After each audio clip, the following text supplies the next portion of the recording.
그때 결국 누가 양육권자로 지정이 됐는지 혹시 기억나시나요?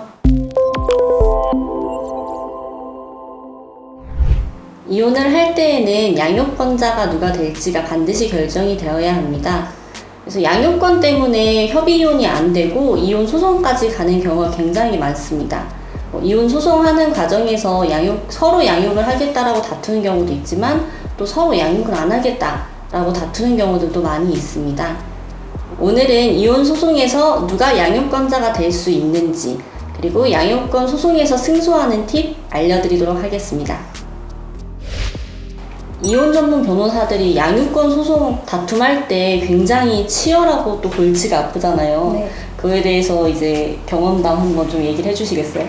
네, 보통 양육권 소송하면 내가 키우고 싶다, 서로 양육권을 갖고 싶어서 다투는 경우가 많다고 생각을 하시는데, 물론 그런 경우도 많지만 사실 이혼 전문 변호사로서 제일 마음이 아팠던 적은 서로 아이를 키우고 싶지 않아서 상대방 집에 아이를 버려두고 오겠다 이런 방향으로 문의를 주시는 경우가 많아서 조금 안타까운 경우가 많이 있었습니다. 그럼 송 변호사님, 예를 들어서 한쪽은 폭력하는, 그러니까 때리는 남편이고 한쪽은 바람피운 외도한 아내예요. 그 경우에 이제 이 두 부부가 이혼을 할 때 누가 자녀 양육권을 가져갈 것 같으세요? 글쎄 조금 재판부도 고민할 것 같긴 한데 제 예상은 아마 외도한 분이 양육권을 가져오는 방향으로 결과가 나오지 않을까 싶습니다. 왜냐하면 사실 폭력적인 성향은 배우자에 대해서는 폭력성을 보이는 게 아니라 앞으로 아이를 키우는 과정에서 아이에게도 폭력적인 부모가 될 수도 있기 때문에 재판부에서는 외도보다는 좀 폭력적인 부분이 양육자로 지정되는 부적격 사유로 더 볼 것 같아서 저는 아마 외도한 배우자의 손을 들어주지 않을까 생각하는데 저도 같은 생각이고 참 이혼 전문 변호사들이 생각이 좀 비슷한 것 같습니다. 저도 이제 폭력적인 부분은 아무래도 자녀 양육에 있어서 악영향을 미칠 거라고 판단을 할 거라는 생각이 들어서 아마 저도 폭력한 배우자보다는 물론 잘못은 했지만 외도한 배우자가 아마 양육을 하지 않을까라는 생각이 드네요. 이혼 소송을 하면서 양육권자 다툼을 하는 과정에서 또 아이에게 엄마랑 살래 아빠랑 살래라고 물어보면서 양육권자를 결정하라 이렇게 했던 적도 있었죠. 네, 맞습니다. 양육권을 갖고 싶어서 아이에게 서로 강요하듯이 너 엄마랑 살고 싶어 아빠랑 살고 싶어 계속 물어보다가 아이가 너무 스트레스를 받고 결국에 심리 상담 치료를 받게 되는 경우도 봤는데요. 이런 식으로 아이에게 스트레스를 줘서 양육권 소송을 진행하면서 안타까웠던 기억이 있습니다. 상담 오시는 분들 중에 결혼을 하고 나서 이제 경력 단절이 돼서 경제적 활동을 전혀 하지 않고 가정주부로 수년간 오랫동안 생활하셨던 분들이 이제 본인이 경제적 능력은 지금 없는데 아이들을 양육할 수 있는지 굉장히 많이들 궁금해 하세요. 충분히 가능하다라고 말씀드리고 싶습니다.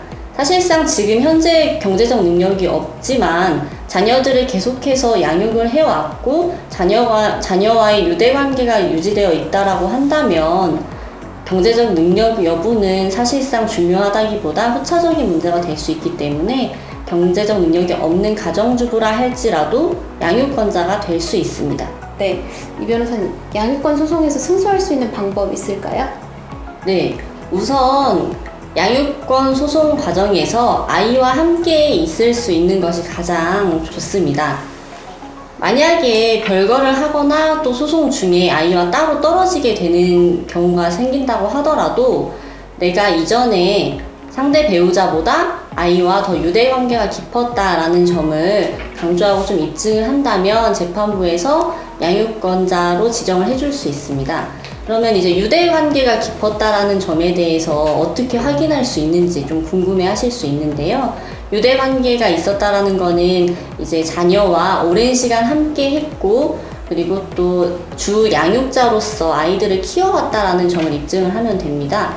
예를 들어서는 아이들과 함께 했던 어디 키즈 카페를 갔다든지 이런 사진들 있잖아요. 그런 것들, 그러니까 함께 했던 상황을 담아낼 수 있는 사진이나 그런 증거 자료도 좋고, 그리고 또 사실 가정주부로서 이제 남편이 밖에서 경제 활동을 하는 동안 이제 아내분은 아이를 집에서 주되게 키워왔다 이런 점들이 조금 주장되고 입증이 된다라고 하면 아이와의 유대관계가 있었다라는 점이 충분히 입증된다고 할 수 있습니다. 거기에 덧붙여서 상대방이 양육권자로 지정되어서는 안 된다라는 점에 대해서 적극적으로 주장을 하는 것이 좋습니다. 예를 들어서 상대방이 폭력적인 성향이 있다든지 아니면 폭언을 한다든지 아니면 또 여러 가지 도덕적인 결함이 있다든지 이런 부분들을 적극적으로 재판부에 입증하고 주장해준다고 하면 양육권 소송에서 승소할 수 있습니다.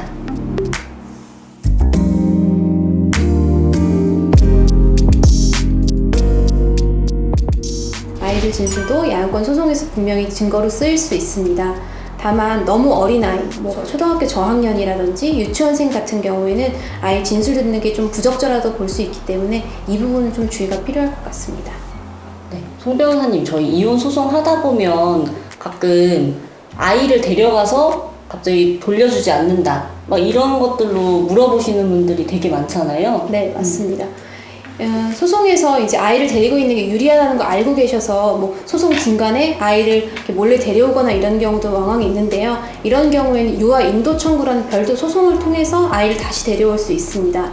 또 그것 외에 가끔씩 이제 경찰에 신고하는 경우가 있는데 양육권 소송으로 아직 다툼이 진행 중이라고 하면 사실 상대방에 대해서 형사처벌도 어렵고 경찰이 쉽게 개입하기도 어려운 게 현실입니다. 그렇기 때문에 현실적으로 소송하는 도중에 최대한 뺏기지 않도록 아이를 데리고 있는 것이 가장 안전하다고 볼 수 있습니다.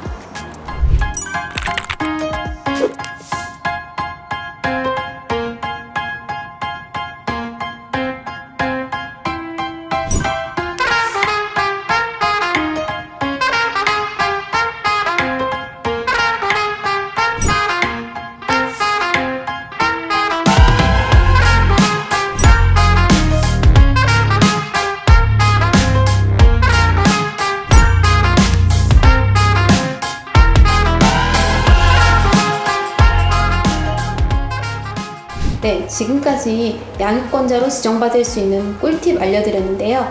양육자가 되기 위해서 고민 중이신 분들, 양육자로 지정되고 싶으신 분들, 저희 이번 영상을 통해서 많은 도움 받으셨으면 좋겠습니다. 네, 지금까지 양육자로 지정될 수 있는 방법 알아보았는데요. 만약 양육권이나 양육비로 고민 중이시라면 오늘 영상을 통해 많은 도움 받으셨으면 좋겠습니다. 법률사무소 청록 채널 구독과 좋아요, 알림 설정 부탁드리고요. 만약 양육권 지정 관련해서 궁금한 점 있으시다면 하단에 저희 이메일 주소로 온라인 문의 주시면 저희가 성의껏 답변 드리도록 하겠습니다. 지금까지 법률사무소 청록 이혼 전문 변호사 송정인 변호사, 이원주 변호사였습니다. 감사합니다.